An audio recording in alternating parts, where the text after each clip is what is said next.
ustedes. Vaya abriendo su Biblia, por favor, en Romanos capítulo 13, versículo 1. Romanos 13, 1. Hoy voy a tratar un tema muy actual. Lo he titulado Tiempos de agitación política. Ay, qué raro suena eso, ¿no? Pero eso es así. De eso voy a hablar, tiempos de agitación política, que tiene que ver con la reacción, las actitudes que los cristianos debemos de tener ante todo esto que está viviendo el país. Y vamos a ver qué dice la Biblia, vamos a aprender muchas cosas. Romanos 13, 1 al 6. Voy a leer, usted me sigue ahí. Dice así: sométase toda persona a las autoridades superiores, porque no hay autoridad sino de parte de Dios, y las que hay por Dios han sido establecidas. De modo que quien se opone a la autoridad, a lo establecido por Dios resiste, y los que resisten acarrean condenación para sí mismos. Porque los magistrados no están para infundir temor al que hace el bien, sino al malo. ¿Quieres pues no temer la autoridad? Haz lo bueno y tendrás alabanza de ella, porque es servidor de Dios para tu bien. Pero si haces lo malo, teme, porque no en vano lleva la espada, pues es servidor de Dios, vengador para castigar al que hace lo malo. Por lo cual es necesario estarles sujetos, no solamente por razón del castigo, sino también por causa de la conciencia, pues por esto pagáis también los tributos o los impuestos, porque son servidores de Dios que atienden continuamente a esto mismo, que es gobernar. Fíjense que últimamente, en estas últimas semanas, gente de Guadalajara, de aquí de Casa de Oración, y gente de otras partes de la República me preguntan que si es lícito para un cristiano rebelarse al gobierno, manifestándose públicamente, y bueno, ya en el fragor de la manifestación, pues romper vidrios y quemar carros y qué sé yo. Bueno, esta pregunta es legítima, de cristianos que quieren saber cómo reaccionar. Y esta pregunta tiene que ver con la agitación política que está provocando pues las medidas que el gobierno de México está implantando a través de lo que ellos llaman reformas. Así vemos que están ellos tratando de implantar la reforma educativa, reforma energética, reforma laboral, reforma hacendaria. Bueno, por otro lado, una gran mayoría, casi por unanimidad, de los analistas políticos y de los más respetados y reconocidos aseguran que de realizarse estas reformas de la manera que el gobierno las plantea, pues el país va a entrar en una convulsión y en una terrible recesión, ¿sí? La pregunta que nos atañe hoy es: ¿cuál debe ser la posición de un cristiano ante los sucesos que estamos viendo y que sin duda vamos a ver posteriormente? Bueno, los cristianos, en primer lugar, debo decirles que los cristianos debemos de ser la conciencia de nuestra nación. ¿Cómo?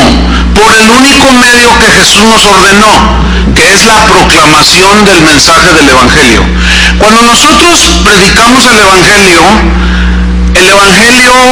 corrige conductas, actitudes. Al nacer de nuevo la persona, al ser una nueva criatura, cambia su mente y corazón y nos alinea más o contundentemente hacia lo que Dios quiere y a la conducta que Dios demanda de los cristianos. Entonces, si nosotros queremos cambios en la sociedad, no es por medio de manifestaciones políticas ni rebelándonos, sino en el caso de nosotros los cristianos predicando el Evangelio. Los cristianos no debemos involucrarnos en manifestaciones ni marchas políticas, y si eventualmente lo hicieran algunos, que sea pacífico, lo cual es muy difícil. Nosotros no estamos llamados a hacer marchas, incluyendo la famosa marcha para Jesús. Sí, es una idea que surgió de un grupo de buenos cristianos, sin duda, de buenas intenciones, pero equivocados. ¿Por qué? Porque el Señor dijo: id y predicad el Evangelio. No nos mandó a hacer marchas para manifestar y hacernos patentes. Aquí estamos también los cristianos, se manifiestan los ferrocarrileros, bueno, ya no hay casi. Se manifiestan los maestros, se manifiestan los homosexuales y gritan, y también para que vean que aquí estamos los cristianos, pues hagamos nuestra marcha para Jesús. Bueno, que yo sepa, nadie se ha convertido porque hay un montón de gente cantando aleluya, aleluya, gloria a Dios. Pero si se predica el Evangelio, qué diferente sería que todos así fueran a predicar, no solo a caminar. No, nosotros estamos llamados a eso. No somos llamados a hacer manifestaciones políticas para exigir nuestros derechos. No, nosotros no estamos llamados a eso. Los cristianos somos llamados a proclamar las virtudes de aquel que nos llamó de las tinieblas a su luz admirable. Estamos conscientes los cristianos que vivimos en un mundo imperfecto, ¿sí o no? Injusto. Tenemos que aprender a vivir bajo ese tipo de gobierno. Pero déjenme decirles algo bien interesante. ¿Sabían que Jesús nació bajo un gobierno autoritario? Un gobierno déspota, demagógico, cínico, envuelto en lujos y en derroche de los recursos del pueblo. ¿Sabían que Jesús nació bajo un gobierno así? Miren, cualquier parecido, cualquier semejanza es mera coincidencia de lo que voy a decir. Pero los políticos de antaño tenían actitudes que los políticos de hoy y de siempre siguen manteniendo: abuso de poder, enseñoreamiento, derroche y un sinfín de injusticias. ¿Pero qué vamos a hacer? ¿Nos vamos a rebelar? ¿Qué vamos a hacer? Bueno, vamos a ver Mateo capítulo 2, versículo 1, para que vean cómo los cristianos vivieron también bajo un gobierno opresor. Mateo 2:1 dice así: cuando Jesús nació en Belén de Judea en días del rey Herodes, aquí es Herodes el Grande. ¿Quién era este rey Herodes? Era de origen idumeo, de descendencia de los edomitas, y este hombre fue un político, ¿sí? Que fue escalando puestos como cualquier político, ¿sí? Hizo algunos bienes al pueblo. Roma lo respaldó y lo puso como rey, pero él le daba cuentas a los romanos. Bueno, ese era a grandes rasgos el rey Herodes. Dice que vinieron del oriente, sigo en el versículo 1, a Jerusalén unos magos, diciendo: ¿dónde está el rey de los judíos que ha nacido? Porque su estrella hemos visto en el oriente y venimos a adorarle. Oyendo esto, el rey Herodes se turbó. ¿Cómo que nació el rey? Yo soy el rey aquí. Competencia no, partido único. Aquí nada, aquí yo soy el rey. Entonces se turbó, dice, y toda Jerusalén con él.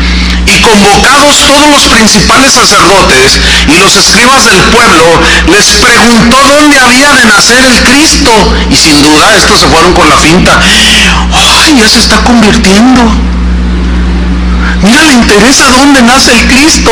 Como todo un político, diplomáticamente hablando así muy, ¿me entiendes? Versículo 5, ellos le dijeron y le respondieron con la Biblia: en Belén de Judea, porque así está escrito por el profeta. Tú, Belén de Judea. Les da la cita ahí. Luego en el versículo 7 dice: entonces Herodes, llamando en secreto a los magos, indagó de ellos diligentemente el tiempo de la aparición de la estrella. Y enviándolos a Belén dijo: id allá y averiguad con diligencia acerca del niño, y cuando le halléis, hacedmelo saber, para que yo también vaya y le adore. No, se puso espiritual, típico de los políticos. Aquí tenemos un político en campaña, quiere votos, ¿verdad? Va y se mete con los testigos de Jehová y se hace testigo de Jehová. Y los testigos se la creen que se convirtió. Después va y se mete a la luz del mundo. Y los de la luz del mundo dicen: ya lo ganamos para nuestra, ¿verdad? Vamos a votar por ti. Y después juntan los pastores de las... los políticos se hacen, ellos son pragmáticos, se amoldan. Ellos buscan votos, tienen ambiciones, quieren, en fin, traen sus planes. Y ellos se hacen mormones, católicos, testigos, cristianos, luz del mundo, se hacen a todo. Digo, fíjese cómo los políticos siempre serán iguales. Ahora, aclaro, no todos los políticos son iguales. Generalizar no es sabio, pero una gran mayoría que sí. Ok, sigamos leyendo. Se pone espiritual aquí. Para que también yo vaya y le adore. ¿Será? Bueno, vamos a leer el versículo 12. Pero siendo avisados por revelaciones en sueños que no volviesen a Herodes, regresaron a su tierra por otro camino. Después que partieron ellos, he aquí un ángel del Señor apareció en sueños a José y dijo: levántate y toma al niño y a su madre y huye a Egipto, y permanece allá hasta que yo te diga, porque acontecerá que Herodes buscará al niño para matarlo. Escuchen bien, los políticos, los gobiernos de todos los pueblos, de todas las naciones, incluyendo México, podrán engañarnos a nosotros, podrán regalarnos y hablarnos las mejores promesas, que cabo ya ven que la Biblia dice que prometer no cuesta nada, y también dice que soñar no cuesta nada. Entonces, bueno, ellos nos prometen y nosotros les creemos. ¿Saben ustedes de dónde viene la frase al pueblo pan y circo? Viene de esos tiempos. ¿Cómo era? Los romanos se enseñoreaban del pueblo. Cuando el pueblo se quería levantar porque sentían el yugo aquí y los agobiaban con los impuestos, con leyes injustas, los magistrados hacían lo que querían, tipo, ¿dónde he oído eso? ¿Dónde he oído eso? Bueno, entonces la gente se sublevaba y se levantaban rebeldes sediciosos en armas. Entonces, los políticos romanos de ese tiempo, lo que hacían es, se están levantando, no, regálales pan, despensas, uniformes, útiles escolares. Pongan mucha atención. Entonces la gente se calma, ¿no?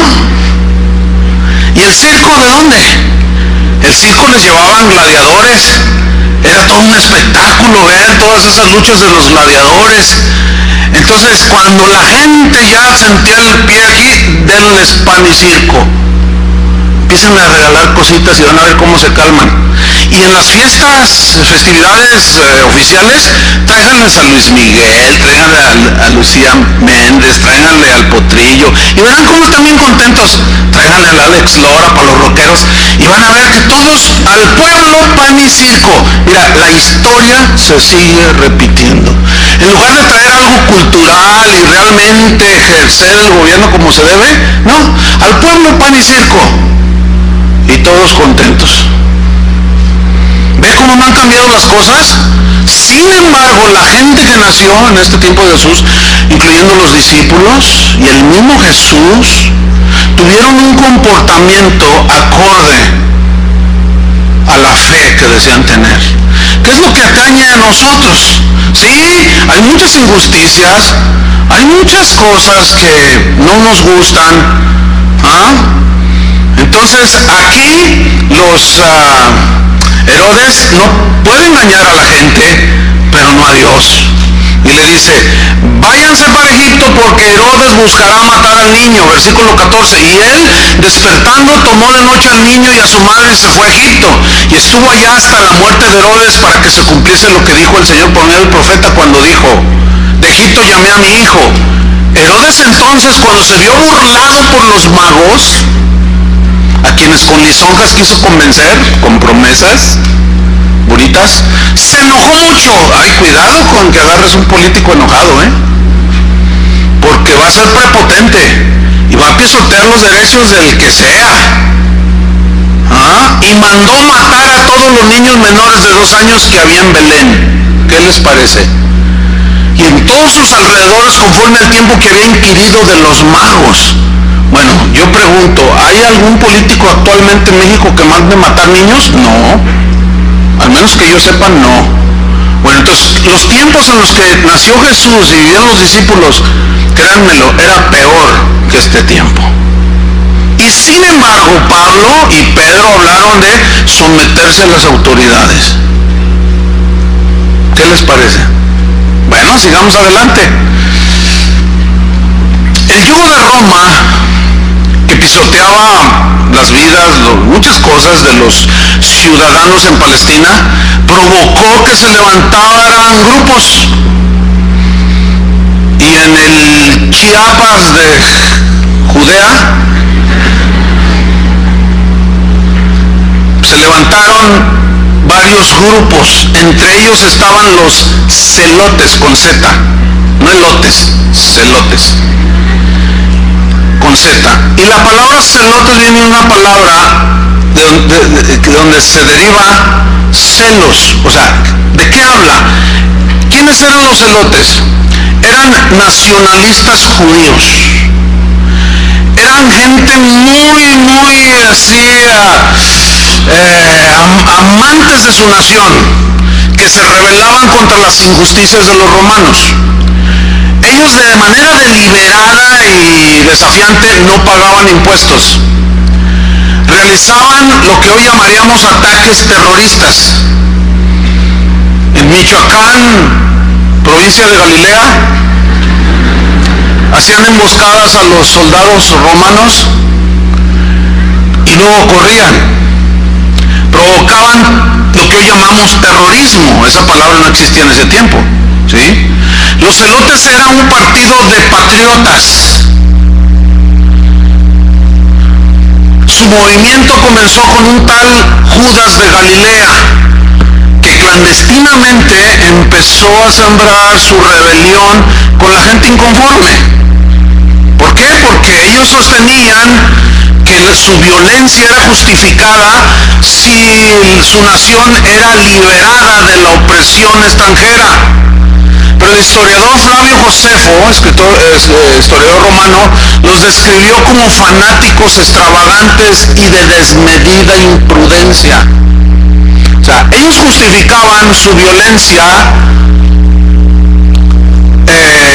diciendo que estaba bien porque Roma, las autoridades romanas o los gobernadores o los reyes los pisoteaban y ellos no estaban de acuerdo. Bueno, yo les pregunto, ¿habrá gente desagusto, que esté en disgusto, que no esté contenta por cómo se gobierna este país? Créanmelo que millones de mexicanos. Y sin dudarlo, aquí habrá un buen número de cristianos que estamos en desacuerdo. Yo estoy en desacuerdo en muchas cosas. Hay muchas cosas que no me gustan. ¿A cuántos de ustedes les gustan los impuestos? ¿Les gustan? ¿Y qué? Si no te gustan, no los pagas. ¿Cuántos llegan a comprar una licuadora y dicen, pero no me incluye el IVA, ¿Alguno de ustedes puede hacer eso? No, ¿pagas o pagas? Pues ya lo quieren aumentar. Ya quieren meter el IVA en las medicinas, en las matrículas de los niños, en las colegiaturas. Y la gente está a desagusto. Y esto es un terreno propicio para la rebelión. Por eso la pregunta es legítima de algunos cristianos. ¿Qué podemos hacer nosotros en los años 80 se derivó en guerrilla una teología conocida como la teología de la liberación. Esta teología de liberación justificaba la violencia para derrocar al gobierno opresor. En este caso era el gobierno priista, en la cual se involucraron un montón de sacerdotes católicos y algunos pastores también, que justificaban la violencia, ¿verdad? Porque solamente con violencia podían derrocar la opresión, decían, de los caciques priistas. Bueno, los celotes eran extremistas, ¿sí? Ellos provocaron una guerra que se libró en contra de Roma en el año 66 después de Cristo. Cuando ellos se atrincheran, eran tan extremistas que al rato entre ellos mismos empezaron a pelear. Y claro, todo terminó en un debilitamiento y finalmente viene la caída de Jerusalén en el año 70 después de Cristo. Pero tuvo que ver el radicalismo y el extremismo de gente que a lo mejor sus demandas eran justas, pero la manera era incorrecta, ¿sí? ¿Saben ustedes que estos llegaron a ser asesinos de políticos? Ellos tenían acciones destructivas, sus intenciones eran derrocar al gobierno y al orden en ese tiempo establecido. ¿Sabían ustedes que Jesús entre sus discípulos reclutó a uno que era celote? Vamos a ver en Lucas 6, versículo 13.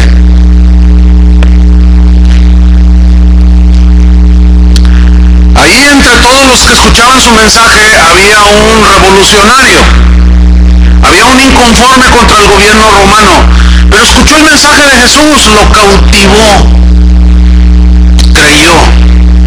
Vamos a ver, Lucas 6:13. Cuando era de día, llamó a sus discípulos y escogió a 12 de ellos, a los cuales también llamó apóstoles, o sea, enviados, significa apóstol.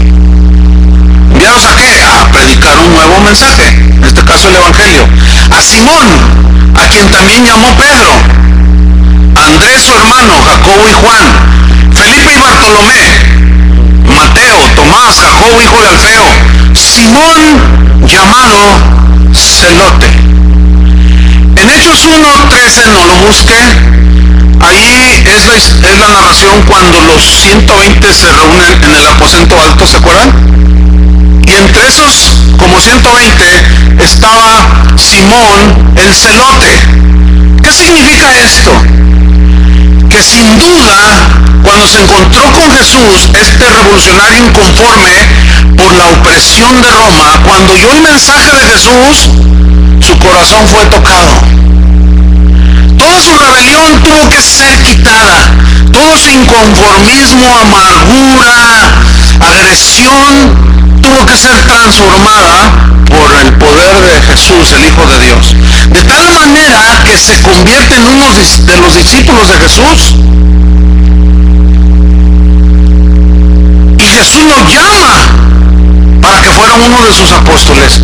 Sin duda que Simón el Celote tuvo que dejar todo el inconformismo, toda la rebelión, toda la amargura, para venir a ser ahora un proclamador de un mensaje que no los liberaría del yugo de Roma, pero sí los iba a liberar de la esclavitud del pecado.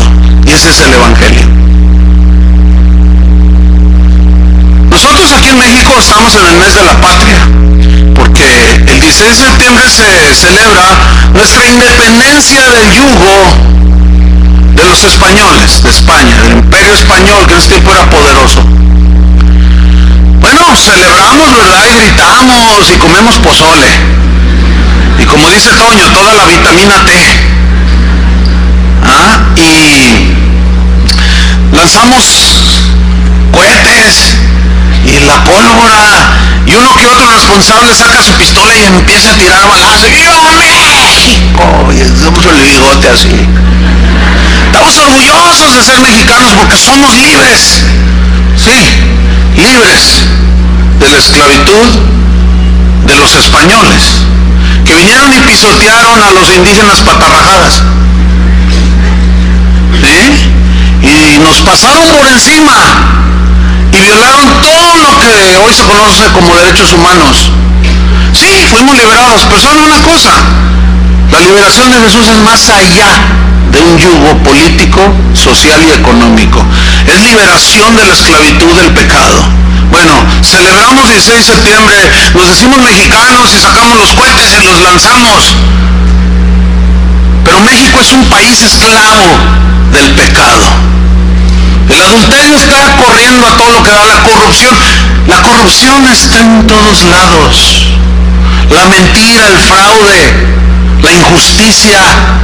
Bueno, eso a cualquier ser humano le provoca reacciones, porque dentro de nosotros hay un mínimo sentido de justicia elemental, y al no ser satisfecha, y al contrario, al ser abusados de nuestros derechos, pues provoca reacciones.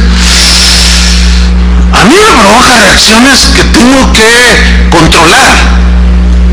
El ver las injusticias que se cometen.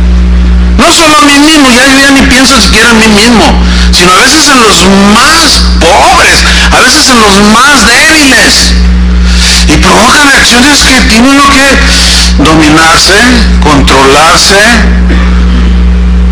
Por supuesto que la rebelión física o violenta está prohibida para el cristiano. Cuando Jesús lo prendieron, que venían las autoridades del templo, pero también los soldados romanos, ahí estaban las autoridades religiosas y las autoridades civiles. Pedro quiso defenderlo y sacó una espada. ¿Qué hacía Pedro con una espada? Bueno, haber sido de esos mexicanos por si las dudas. Y saca la espada y le vuela la oreja. No, él no quería volarle la oreja, quería cortarle la cabeza a uno de los que un siervo del sumo sacerdote. ¿Y qué le dijo Jesús? Guarda la espada. ¿Qué no sabes que yo puedo orar a mi Padre y Él mandaría una legión de ángeles? Mira, un solo ángel que viniera. El ángel Miguel, el ángel guerrero por excelencia. 2 por 3 se acaba con todos estos. Guarda la espada. Mi reino no es de este mundo. ¿Qué le está diciendo ahí? En mi reino este tipo de manifestaciones no van conmigo. Y si tú quieres seguirme, guarda tu espada. Además, dijo, y avala el gobierno. Dice, porque el que a hierro mata, a hierro muere. ¿Por qué? Porque existía la pena de muerte. Tú mátalo con la espada y el gobierno va a venir Roma y te va a decapitar también a ti. Pena de muerte. Así es que deja tu espadita, mi reino no es de este mundo, mis discípulos no tienen que tener este tipo de reacciones violentas, ni incitar a la violencia física. Muchos judíos esperaban un Mesías más político que espiritual. Yo me pregunto, ¿qué sucedía todos los sábados que los judíos iban a las sinagogas donde se les explicaba la palabra de Dios? Donde los escribas e intérpretes de la ley les leían lo que hoy nosotros tenemos como Isaías 53. Desechado por los hombres, varón de dolores, experimentado en quebranto, con un parecer que nadie lo quería, hermoso para nada, fue humillado, pisoteado, golpeado, lleno, descuartizado, despedazado por nosotros. Bueno, ese es el Mesías que la Biblia dice que Dios el Padre iba a mandar, pero para liberarnos en primera instancia a Israel, no de la esclavitud de Roma, sino de la esclavitud del pecado. Pero ellos, quién sabe dónde tenían la cabeza. Jesús jamás hizo un llamado a la reforma política, ni siquiera insinuó semejante acción. Libertar a Israel por medio de la política jamás fue el plan de Dios, porque si así hubiera sido, hubiera venido un Mesías político. Dios no ha cambiado de pensamiento. Su plan era liberar a las personas de la esclavitud del yugo del pecado, no de Roma. Y cada cristiano liberado de la esclavitud del pecado tenía que aprender a vivir en la imperfección del mundo en el que vive. el mismo principio es para nosotros. Porque nosotros ya no somos esclavos del pecado, ¿sí o no? Jesús dijo, y conoceréis la verdad y la verdad os hará libres. ¿Libres? ¿Cuál verdad conoceréis? La verdad sobre el Hijo de Dios, el Cordero de Dios, que quita el pecado del mundo.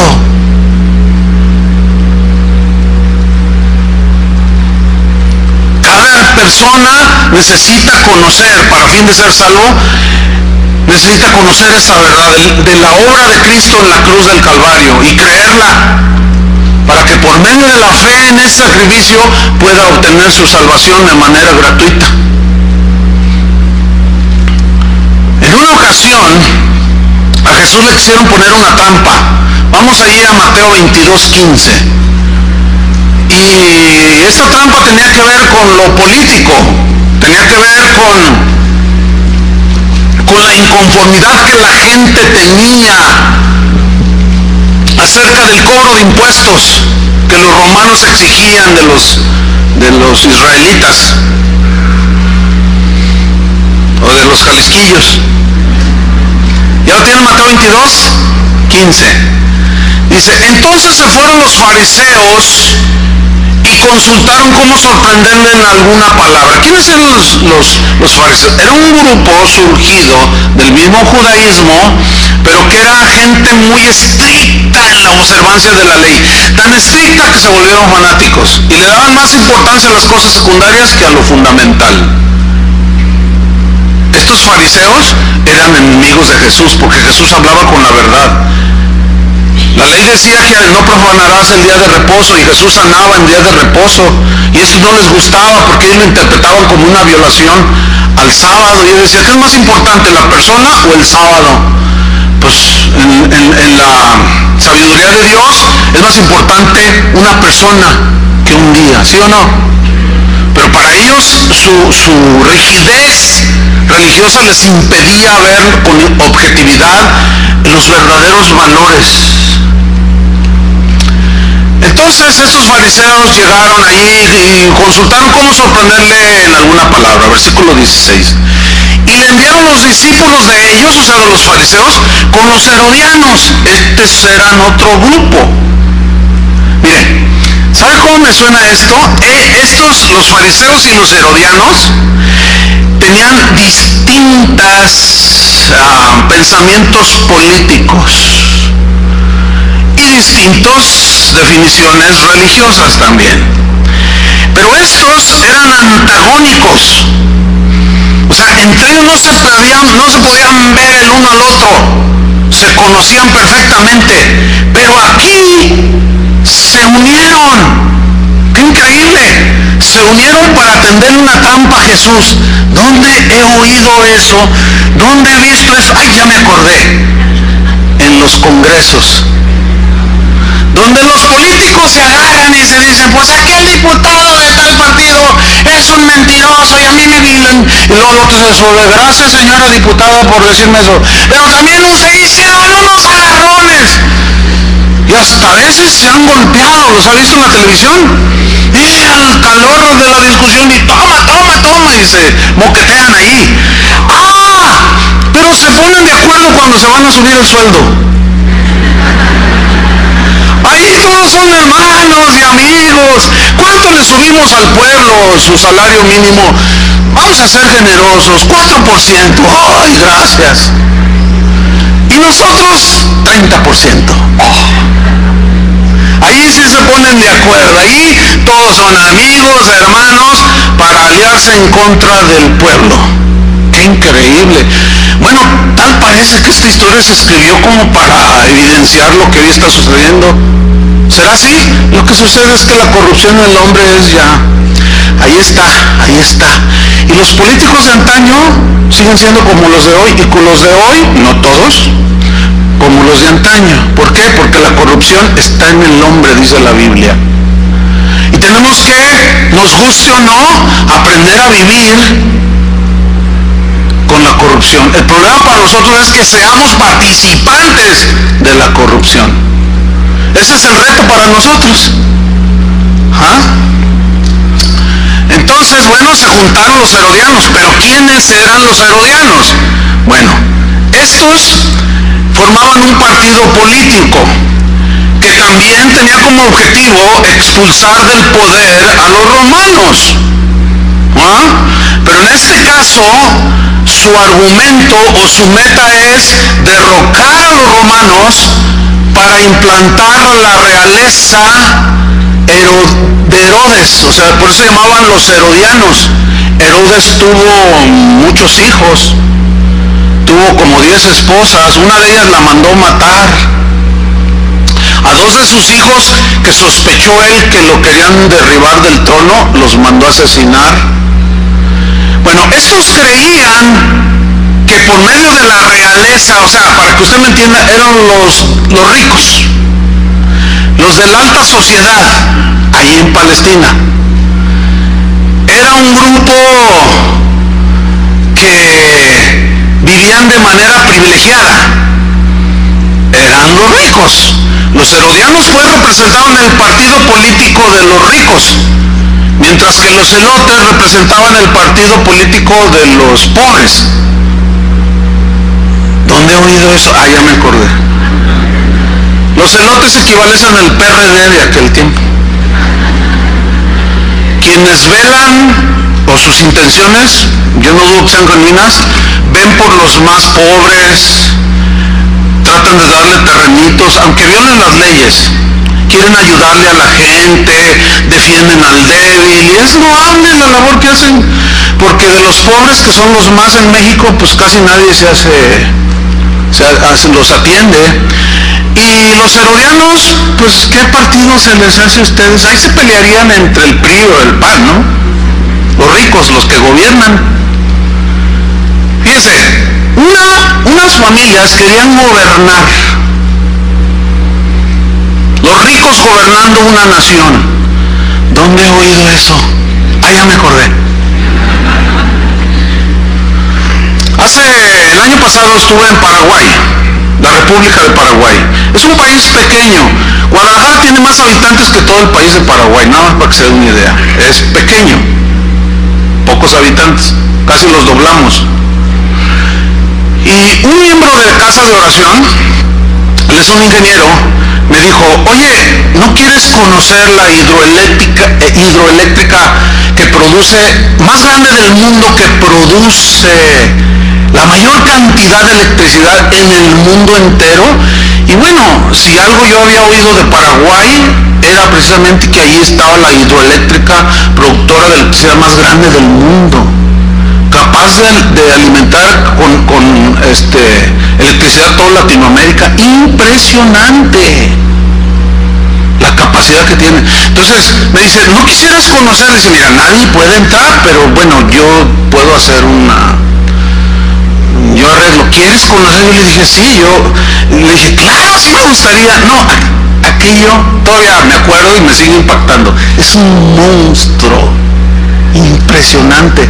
Yo le dije, a ver, háblame más de... Dice, mira, los brasileños, esto se construyó con acuerdos del gobierno brasileño y paraguayo. El capital era brasileño. Hicieron un convenio que a los 25 años se nos regresaba la hidroeléctrica y nosotros ya íbamos a gobernarla o a trabajarla. Y yo le dije, oye, qué tremendo es eso. Dice, pues no, pues déjame seguirte contando, pastor. Dice, mira, el asunto es que con la venta de la electricidad que produce, en teoría no debía de haber un solo paraguayo en la pobreza. Órale, le dije. Y luego dentro de mí dije, ¿dónde he oído eso? Que somos dueños del petróleo y que quién sabe cuánto. Entonces le dije, órale, qué tremendo. Y Julio va a estar, ojalá y te lleven allá, Julio, para que veas esa cosa tremenda. Nomás que a ver si no te frustras como yo luego después lo que me dijo. Me dice el ingeniero, pero ¿sabe qué, pastor? Dice, sería espectacular eso, sería el sueño de cada habitante de una nación. Pero ¿sabe? Los ricos ya se lo repartieron. Ya hay acuerdos políticos. El dominio lo van a tomar 3, 4, 5 familias de aquí de Paraguay, los ricos, los que se enseñorean. de los monopolios. Aquí en México no hay, ¿verdad? No. Olvídenlo. Bueno, pues esos eran los herodianos. Seguimos adelante. Fueron los fariseos y los herodianos diciendo: maestro, suena bien eso de maestro, ¿no? Sabemos que eres amante de la verdad. Ay, qué lisonjeros son a veces los políticos, los inconformes reaccionarios. Sabemos que eres amante de la verdad, hablan muy bien, y que enseñas con verdad el camino de Dios. Ay, qué impresión. Y que no te cuidas de nadie, porque no miras la apariencia de los hombres. Dinos pues, versículo 17, ¿qué te parece? A ver, ¿qué opinas? ¿Qué dices? ¿Es lícito dar tributo a César o no? O sea, ¿está bien pagarle impuestos a Roma? ¿Sí o no? Versículo 18. Pero Jesús, conociendo la malicia de ellos, les dijo: ¿por qué me tentáis, hipócritas? Mira, los políticos nos podrán dar pan y circo, engañarnos. Si tú vives en una zona de la periferia de Guadalajara, pues acuérdate cuántos diputados han ido, los candidatos a gobernador, y te han prometido pavimento. ¿Ya lo tienen? No. ¿Les prometieron agua? ¿Ya lo tienen? No. Pero sí se compran camionetas de más de $1 millón para hacer su trabajo. Eso, como decimos aquí en México, enchila. Enchila eso, así como que, oye, qué mala onda, ¿no? Que no hay dinero para darles de agua a los pobres allá en las periferias, pero sí hay dinero para pagarle a la golfista famosa su torneo de golf. Eso enchila, ¿no? ¿Saben de lo que estoy hablando, no?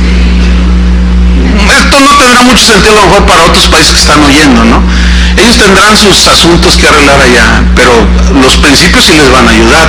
Pero hay algunas cosas que ellos no van a entender. ¿Cuál golfista? ¿Cuál? No, pues no les voy a decir cómo se llama, cuántos años tiene Lorena.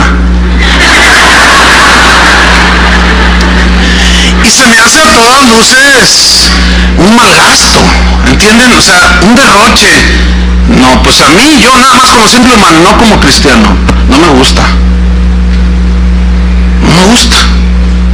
¿Pero qué? ¿Voy a ponerles un petardo ahí al Palacio Municipal? ¿En el nombre de Dios? ¿Como las cruzadas? Pues no,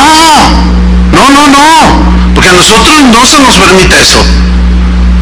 Y bueno, ellos podrán engañar a todo mundo, pero a Dios no. Y a Jesús no lograron engañarlo.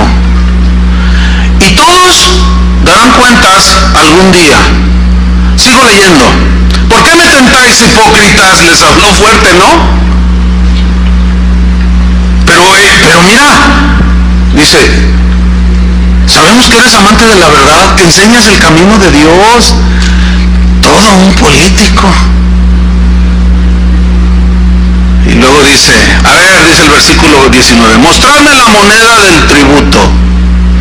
Y ellos le representaron un denario, que equivalía al salario de un día, de un jornalero en aquel tiempo, un denario, una moneda. Entonces les dijo, ¿de quién es esta imagen y la inscripción? Y le dijeron, de César, o sea, el emperador romano. Y les dijo, dad pues a César lo que es de César y a Dios lo que es de Dios. Esto está tremendo, este versículo es, bueno, vamos a tratar de hablar un poquito. Miren, en realidad la pregunta era más o menos así: ¿es o no es legal pagar tributo a Roma? Ellos le querían poner una trampa. ¿Es o no legal pagar este tributo? De hecho, había 3 impuestos que el gobierno romano cobraba a todos los habitantes en Israel. Uno era el impuesto que llamaban de la tierra, es decir, ellos tenían que pagar, todos los labradores tenían que pagarle al gobierno de toda su cosecha de grano 1/10 de lo que cosechaban y 1/5 del vino y del aceite que producían. Este impuesto se pagaba en especie o en su defecto. Cuando ellos hacían su cosecha, vendían, recibían monedas, ellos pagaban el equivalente en dinero. Ese era un impuesto. Otro impuesto era el impuesto sobre la renta, ¿sí? Que en ese tiempo era de 1% de los ingresos de cada persona. No, si ahorita estos vivieran ahora aquí en México, quién sabe qué hubiera pasado. Si estaban inconformes con 1% del impuesto sobre la renta, ¿cuánto se paga aquí en México el impuesto sobre la renta? No, ese es el IVA. El impuesto sobre la renta, 33% de tus ingresos. Y ellos pagaban el 1% y estaban inconformes. Créanmelo, hermanos, a nadie le gustan los impuestos. Así sea 0.05. No, pero ¿por qué? Lo que pasa es que no entendemos algo. Aquí Jesús dijo algo tremendo. El tercer impuesto, ese que era precisamente al que se refirieron ahí. Y este era un impuesto que pagaban los hombres y las mujeres, todos los habitantes en Israel. Y los varones tenían que empezar a pagar un denario de impuesto, que era ese al que el que le preguntaron a Jesús. Todos los varones de 14 años hasta los 65 años tenían que pagar un denario de impuesto. Pero mire, las mujeres a partir de los 12 años se ensañaban más con la mujer. ¿Por qué? Más temprano. No lo sé, habría que investigar un poco. Bueno, la pregunta que los fariseos le hicieron a Jesús era una trampa. Si él contestaba que era ilegal, injusto pagarle a Roma los impuestos, lo iban a acusar de sedicioso, de revoltoso. Obviamente iban a llegar los soldados romanos, iban a prender inmediatamente a Jesús y meterlo a la cárcel por levantarse en contra del imperio romano, diciendo no paguen los impuestos.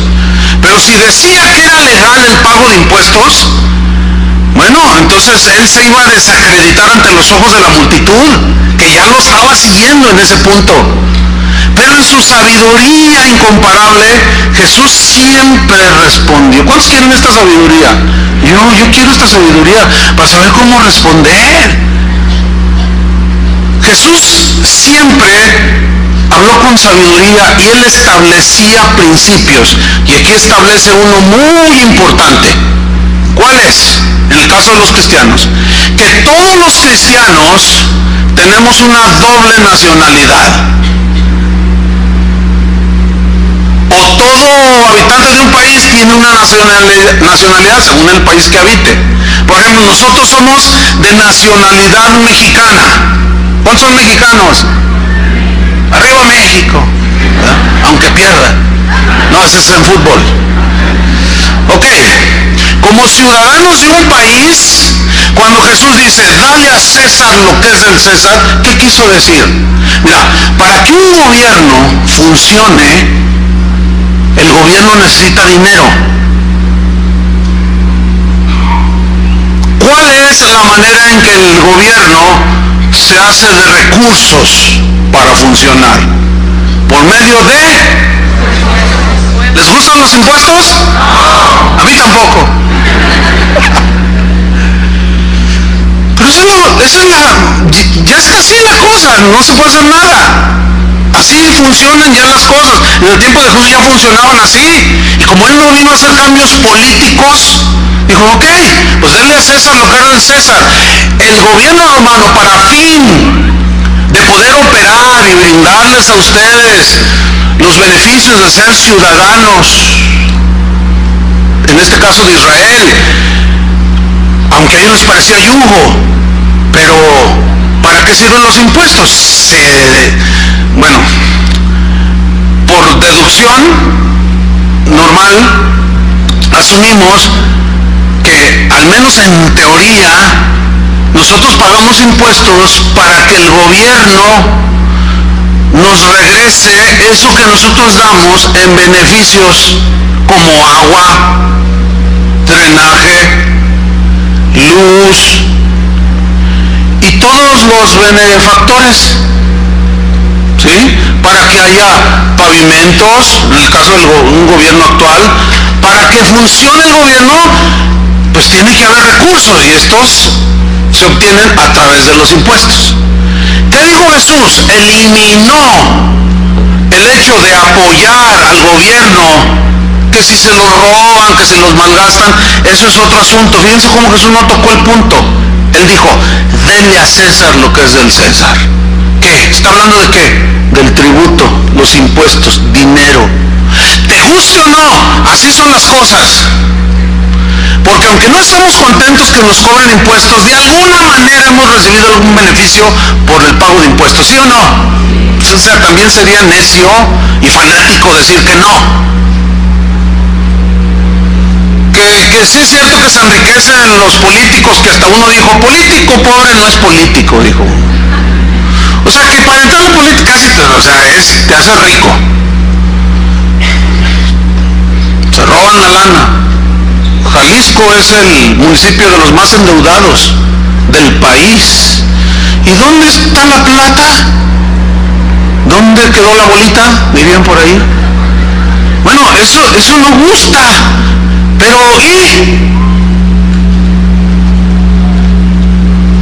no todos los políticos son corruptos. Y bueno, aunque sea una milésima parte, pues que nos toque.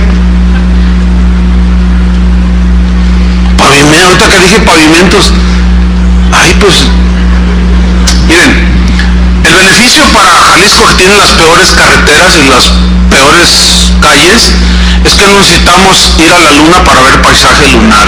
Nos sale baratísimo. Sarcasmo, obviamente, ¿no?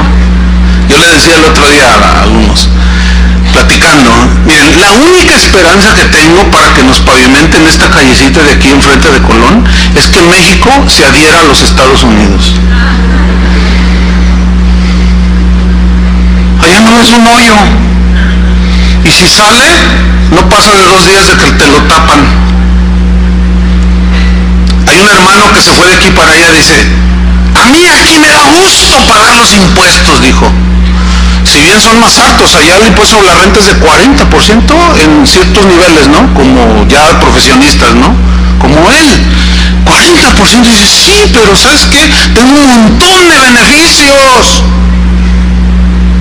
Que los veo y no, cuando yo tengo que pagar impuestos, que tiene un sueldo significativo, no me duele. En México me dolió como no tienes una idea. Si mira, aquí van a reparar una calle y no lo hacen a las 7 de la mañana. ¿Qué el cerebro que Dios puso en el ser humano no es el mismo? ¿Por qué los gringos sí pueden trabajarlo y nosotros no? Y vemos a las cuadrillas bachando a las 7 de la mañana en pleno tráfico. Un día iba con Memo en una calle y tenía ciertos desperfectos, había llovido bastante. Y dijo, mira, me voy a ir por acá porque ya eran como las 11 de la noche. Le digo, ¿por qué? Dice, no, es que, ¿te acuerdas en la mañana cómo pasamos ahí que había unos 2 hoyos que hasta yo dije, mira qué raro? Sí, me dijo, lo que pasa es que ya vi en las noticias, ya lo van a reparar esta noche y probablemente ya están ahí. Le digo, no, vete por ahí porque yo quiero ver, quiero gozarme, quiero soñar, que al cabo soñar no cuesta nada. Llegamos ahí por donde Tony tenía su casa y Martita, tuvimos que agarrar la desviación y nos paramos. Eran las 11:25, estaban trabajando. Pero mira, a la mañana siguiente me dice, él sabiendo lo que yo pensaba, me dice, nos vamos a ir por ahí. ¿A poco ya acabaron? Nos fuimos por ahí, todo bien. Y yo oré, dije, Señor, por favor, contéstame esta oración. Yo casi nunca te pido nada. La lateral de Colón. Padre. No me ha contestado esa oración hasta ahorita el Señor. Pero no estoy amargado. Ya aprendí a cambiar mis llantas seguido. Tengo que aguantarme. Una hermana de aquí de la congregación se baja de un camión, una de las coordinadoras de los niños, pide la parada del camión al colectivo y se baja y había un bache. Claro, el chofer no lo vio. ella tampoco, ya se baja y se fractura la pierna bien feo, hermanos. No me gusta eso. No me gusta cuando no son capaces de tapar, pero sí de derrochar, de pagarle millones de pesos a un artista para que venga a darle circo. No me gusta. ¿A ustedes les gusta? Ay, hay un enojado.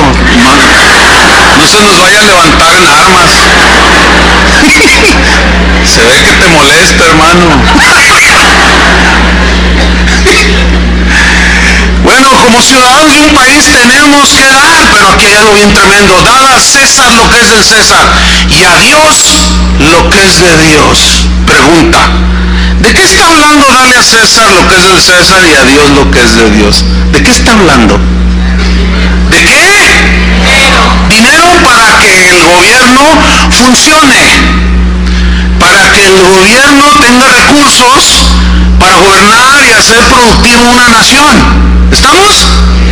¿Y por qué? ¿Por qué le dijo? ¿Y por qué dijo? Y dar a Dios lo que es de Dios. Porque la obra de Dios también funciona con los recursos. En el Antiguo Testamento el diezmo era como un impuesto. En el Nuevo Testamento ya no es un impuesto. ¿Por qué?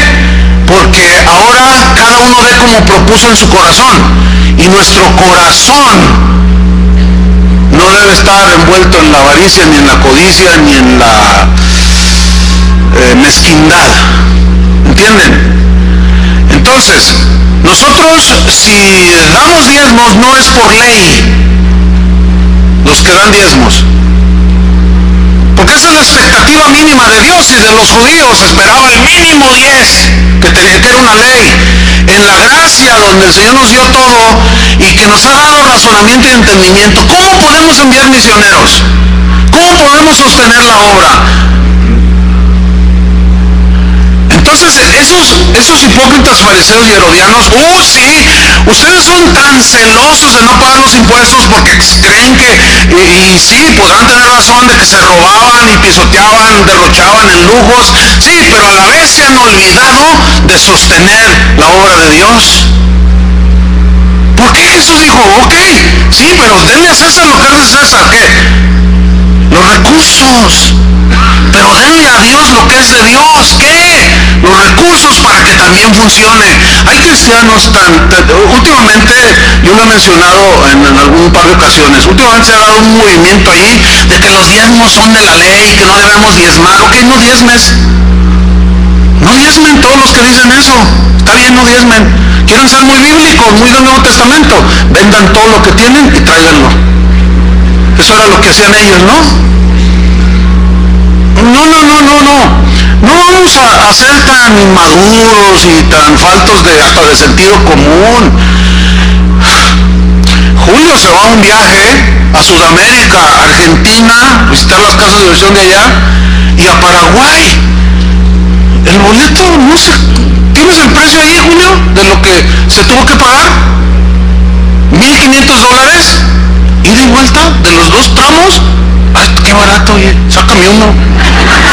Digo qué barato porque ese mismo tramo es por las estaciones, no por el tiempo. Yo he pagado hasta $3,000. Es mucho dinero. Bueno, $15,000, $1,500, perdón, pues son como casi 20,000 pesos, ¿no? Alguien tuvo que pagarlos. Y no se va en primera clase. Déjame decir una cosa, yo jamás he pagado un boleto de primera clase. Ni lo pagaré. Porque a lo más dura 10 horas ese viaje. Sí, pero no lo puedo aguantar, vale el doble. Pero el ministro de Dios, el hombre de Dios, merece lo mejor. Pero puedo negarme. Porque se me haría injusto pagar un boleto de primera clase sabiendo que posiblemente aquí alguien no tenga para comer el día de hoy. ¿Me estoy explicando? O sea, de lo que yo me podría quejar, también yo tengo que decir, no, bueno, pues me voy así, porque no estoy muy bajo de estatura. pues ni modo. Y así tenemos que acostumbrarnos. Entonces, somos ciudadanos de un país y le tenemos que dar al César, nos guste o no. Somos ciudadanos del reino de los cielos y tenemos que darle a Dios lo que le corresponde. Y el buen entendedor, por pocas palabras, porque ahorita discutir y hablar de que si es del Nuevo Testamento, no, los diezmos es perder el tiempo. Den lo que, como cada uno de ustedes propuso en su corazón. No den por tristeza ni por necesidad, porque Dios ama al dador alegre. Así es que si tu corazón es generoso, vas a dar con generosidad y no te tendremos que andar hablando de diezmos. Yo no creo en eso que algunos predicadores dicen, si no diezmas eres un ladrón y te vas a ir al infierno. Yo no creo en eso. Por eso no lo predicamos de esa manera. Predicamos que la obra de Dios necesita recursos, pero apelamos a ¿qué? A la generosidad y al entendimiento que cada uno tiene. Bueno, ¿dónde están mis intereses? ¿En esta tierra? Pues aquí le tengo que dar al César un montón, por todos lados. Bueno, mis intereses están en el cielo. Yo creo en la proclamación del Evangelio y en la difusión del mismo. Entonces, ¿qué tengo que hacer? Dar.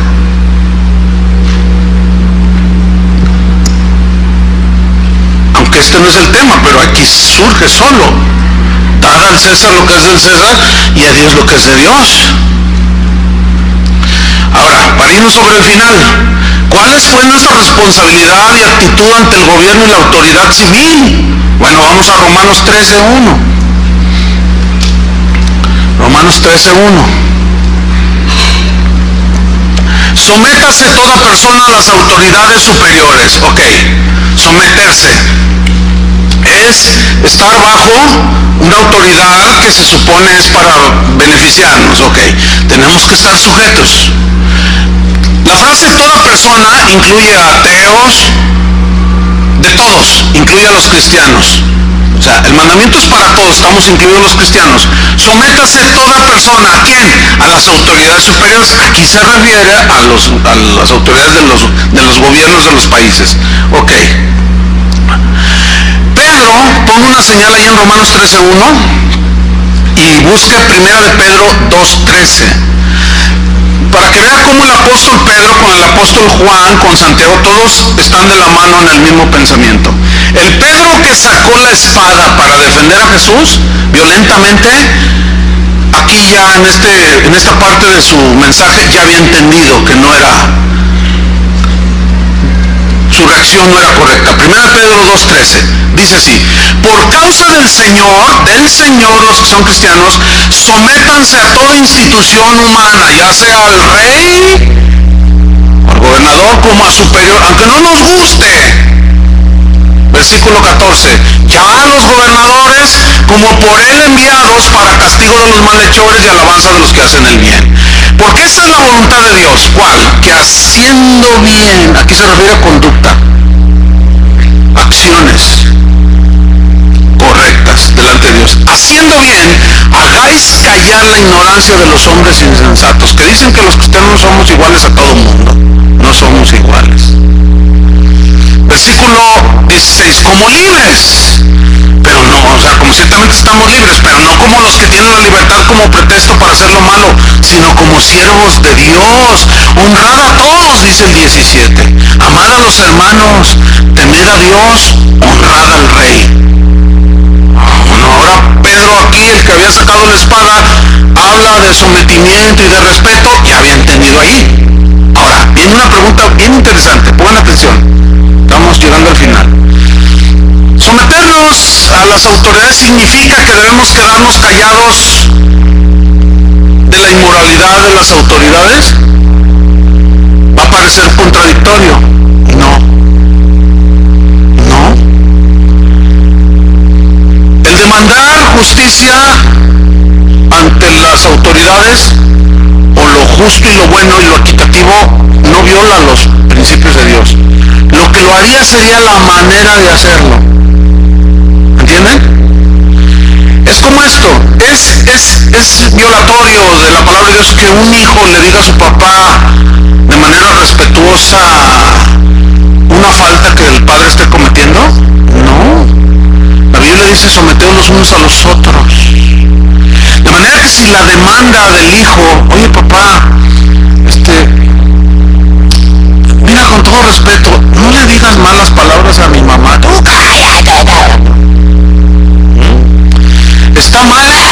todos salen con la Biblia dice que te calles y que te sometas a mí. Y también hay autoridad y abuso de autoridad paternal.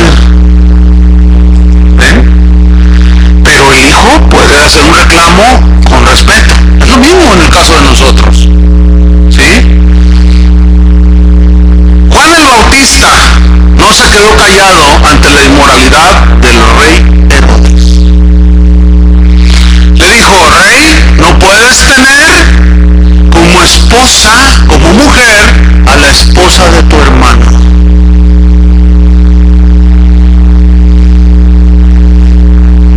Se lo dijo. ¿Qué? ¿Se estaba rebelando en contra de la autoridad del rey? No. Estaba diciendo: no te es lícito, porque es una inmoralidad la que tú estás cometiendo. Le costó la cabeza a Juan el Bautista. Pablo mismo estuvo ante un gobernador llamado Félix. Posteriormente llegó hasta el César. Cuando estuvo delante de Félix, el gobernador, en el libro de los Hechos, dice que Félix, habiendo hecho señal el gobernador a Pablo, diciéndole: habla tú ahora. Pablo respondió: porque sé que desde hace muchos años eres juez en esta nación. Dice: con muy buen ánimo, dijo Pablo, haré mi defensa. ¿Es lícito que un cristiano haga uso de las leyes? Sí. Mira, te voy a poner este ejemplo. Si te roban el auto, algunos cristianos son así bien romanticones, así tienen un corazón de chocolate, así bien tierno, así bien buena onda. Me robaron mi auto, hermano. Tienes que ir a denunciarlo. No. A lo mejor el ladrón no necesitaba. Es increíble a veces las reacciones de los cristianos, ¿no? Entonces, una vez uno así me dijo, y yo le dije: ay, hermano, pero es que la ley misma dice que tú tienes que... ¿Tenías seguro? Pues sí, vas a tener que denunciarlo. Porque si es el ladrón que necesitaba tu carro, comete un ilícito y asesina a alguien, lo mete allí, y luego va y tira el cuerpo por ahí por Tlajomulco, y luego deja el carro abandonado y llega la policía y ven las placas, te van a apresar a ti, mi querido hermano. Hermanos, estamos en un mundo del cual no podemos evadirnos. ¿Entienden? Pues denle a César lo que es del César, pero también que si alguien me roba mi auto, yo no puedo, hermano. Si alguien me fraudea a mí, comete un fraude, me dice: te vendo esta casa, ¿verdad? Y no es de él, y son escrituras falsificadas. No puedo decir: ay, necesitaba mi dinero. No, yo al conocer esto, dice la Biblia en Romanos el capítulo que estamos estudiando, que las autoridades están para infundir temor al que hace lo malo, no lo que hace lo bueno. Si haces lo malo, teme, porque no en balde lleva la espada, o sea, significa el castigo. Entonces yo voy, oiga, allá un señor me dijo que me vendía su casa, y así, y me fraudió con tanto dinero. No era de él, la ha vendido 3 veces. ¿Quién es? Pues así. Y aquí está una foto de él, y aquí está. Y algunos cristianos dicen: no, es que los cristianos debemos ser gente de paz. No confundan, hermanitos, la gimnasia con la magnesia. Por favor. O sea, para eso están las leyes, ¿sí o no? Además, con nuestros impuestos funcionan. Que estén coaludidos con los mafiosos, ese es otro asunto. Y ya muchos ya no denuncian porque dicen: no, pues es que está complejísimo el asunto, hermanos, la verdad. Ay. Jesús tampoco guardó silencio ante las injusticias, ante los abusos ni religiosos ni de tipo social. También habló. Cuando él decía que los pobres siempre los tendréis entre vosotros. Eso dijo, ¿no es cierto? Pero los pobres son pobres porque el hombre abusa. El pez gordo se come el más grande, se come el más chiquito, al que es hasta cierto punto inocente, y abusa de él. Y entonces fíjate lo que dice Jesús: a los pobres siempre los tendréis entre vosotros, mas a mí no siempre me tendréis. ¿Qué dijo? ¿A los pobres siempre qué? ¿Porque es su voluntad? No.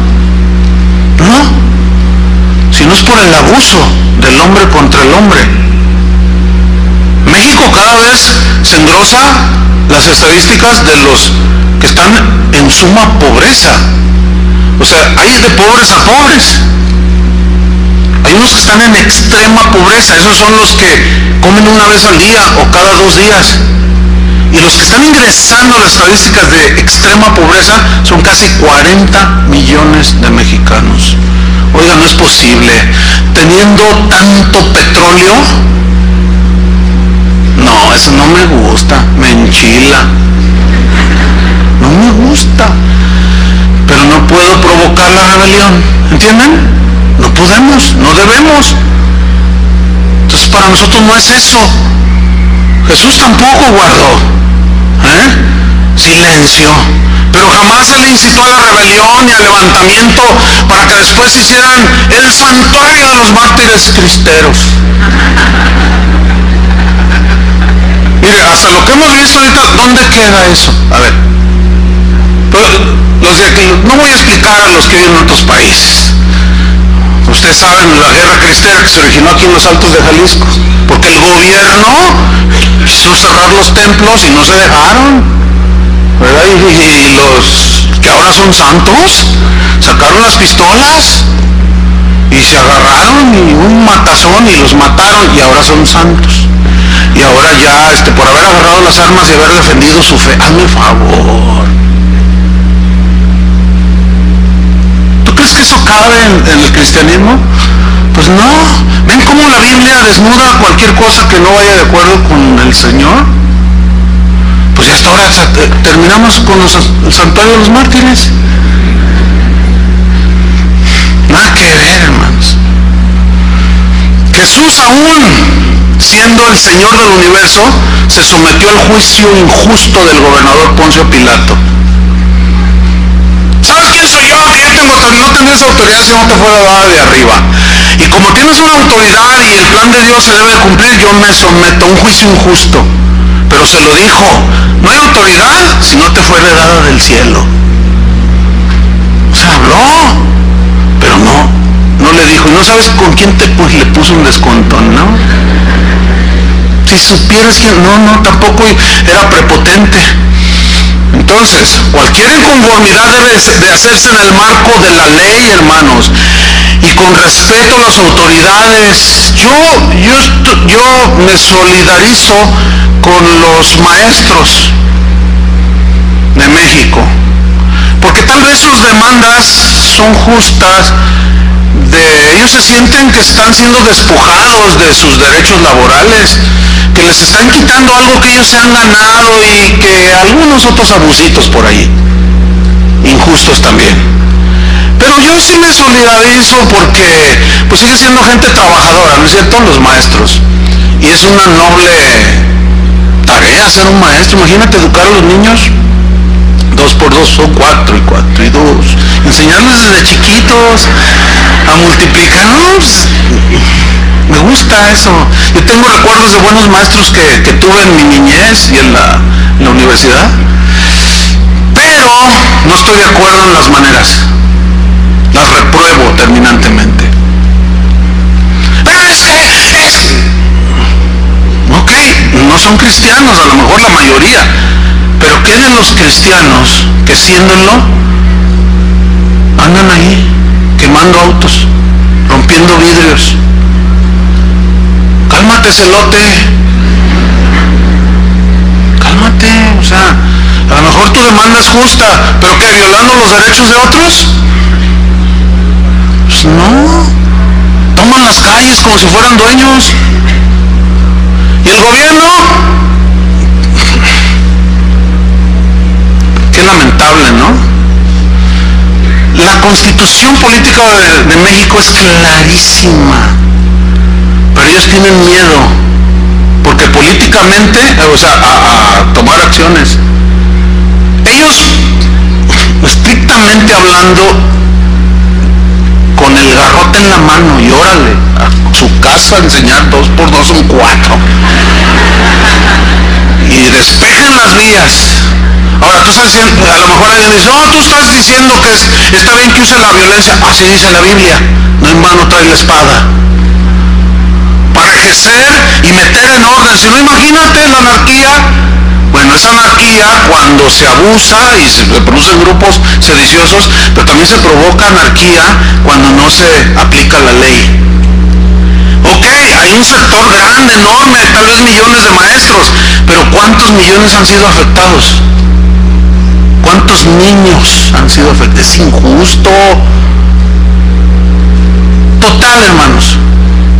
Termino con esto. Tenemos que aprender a vivir en medio de un mundo injusto. ¿Sí o no?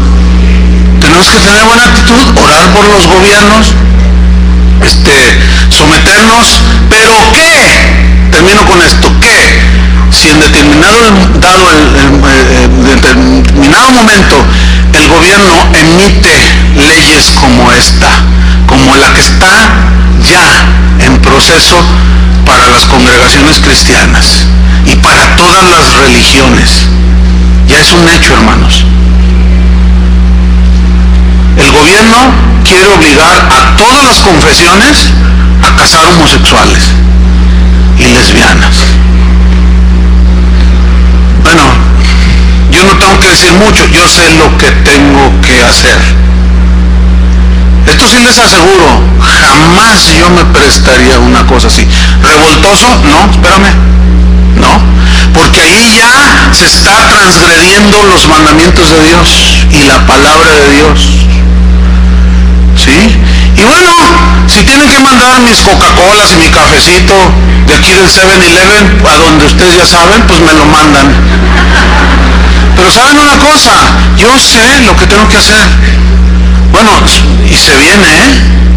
En Estados Unidos ya está. Allá puede llegar una pareja de lesbianas y decir, pastor, cásenos. Y si dice no porque mi creencia no me lo permite, van y lo demandan y lo hacen adrede para sacarle dinero. Ya hay seguros que protegen contra demandas de este tipo en los Estados Unidos. Esperemos que Zurich, ABA, todos esos ya estén pensando en seguros para pastores que quieren obedecer la palabra de Dios. Porque se va a venir duro, hermano. Ya nos lo dijeron. Es evidente. Pero ahí yo no me voy a sujetar.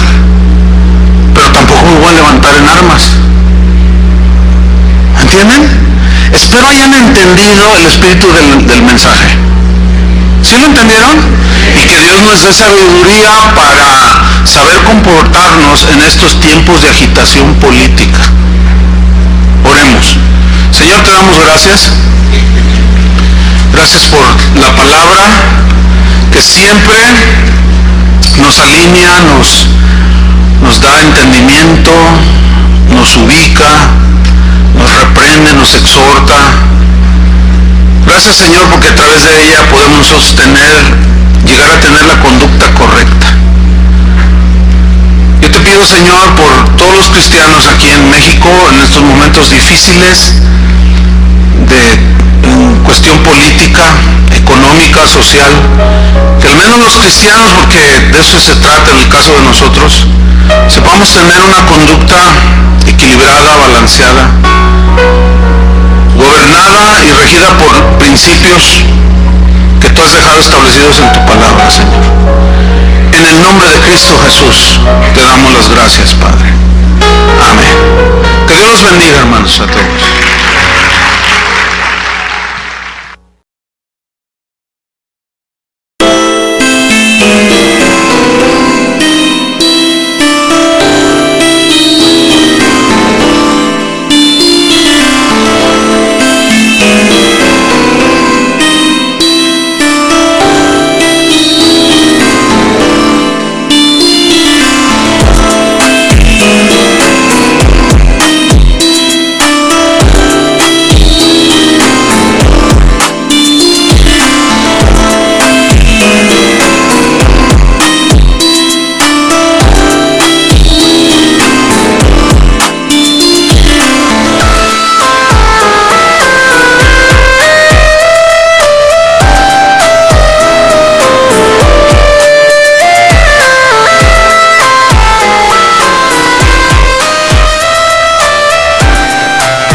bonus for me. I never want to lose you. I never want to lose you.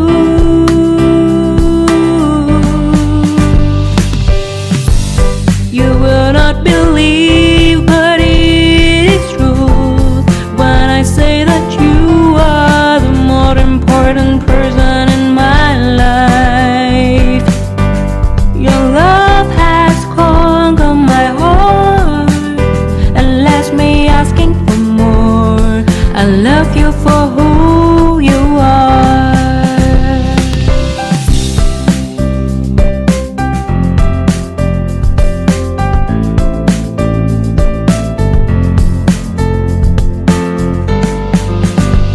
I am lucky enough to have a boyfriend like you. I'm not a perfect girl, but still I've got you, and that's a bonus for me. I never want to lose you. I never want to lose you.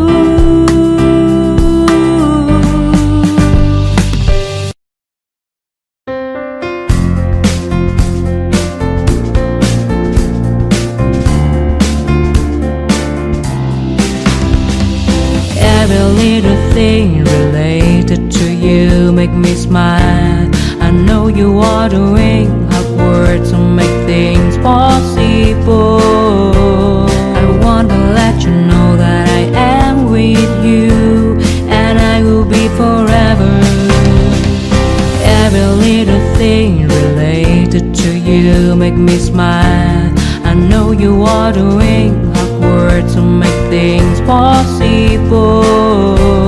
I want to let you know that I am with you, and I will be forever.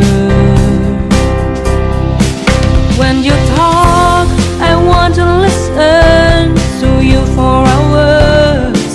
When you are there beside me, I feel like looking at you all the time. My love for you will never really change. Just want to tell you that you mean a lot to me.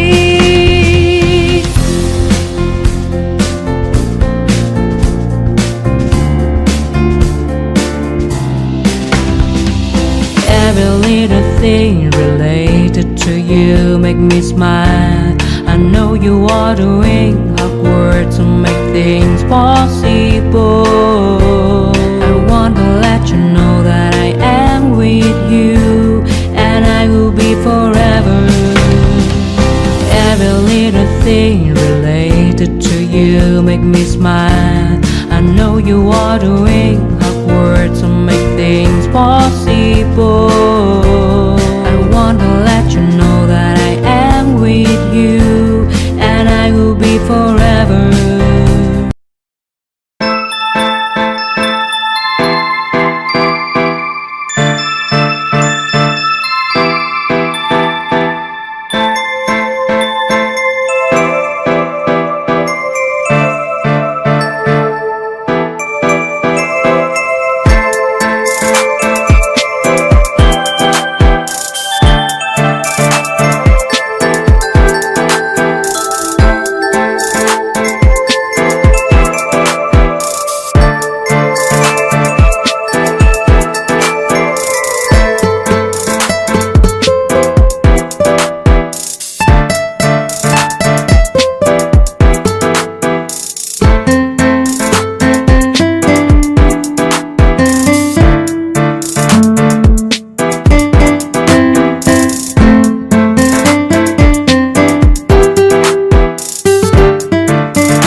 bao đêm đợi chờ mưa rơi, lòng chơi vơi như giữa biển khơi, cánh chim bế nhau tung bay, người đầu hay ta không oán trời.